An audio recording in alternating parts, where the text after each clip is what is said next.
Būkėm, mane biškėlį. Apšilkėm, pasišildykėm garažą. Kol šiltas garažas, galvoju, turam aparatą, ne? Turam aparatėlį, inci dvitaktis. O dvitakčiau reikalingas tepals. Taip, vyra, taip, jūs mato teisinga. Prašau. Hado tepals dvitakčiams. Ir su atominiu revitalizantu. Atominis, supranti. Ko tas reiškia? Tai reiškia, tepal yra tokių vulkaninių akmenų, katrai užkeramen paviršius besitrinančius stipriai. Žiūrėk, aš taip galvoju, nusais, dadies vyra. Žiūrėk, kom pilsi, tiek ir važiuosi.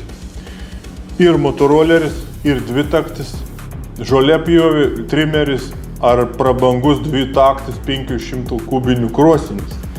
Nesvarbu, vesk spilas į benziną tepalą, dvitakčiau. Visokių spalvų, visokių kvapų, visokių kainų.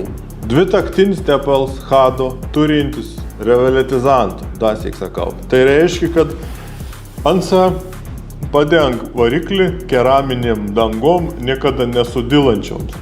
Pavadinkim, taip irgi galim pasakyti.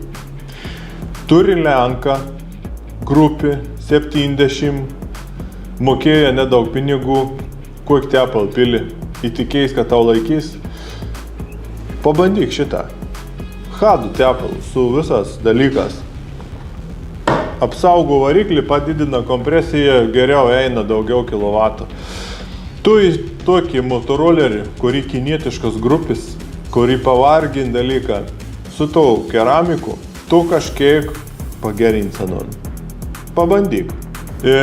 Bus įdomums tas, kad žiūrėk su Lenku atvariau visą sezoną. Vo, čia ne iš lempas šūvę, ir ne iš kažko tai.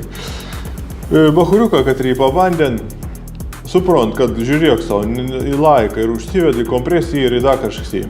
Geras dalyks. Pabandykite. Rekomenduoju.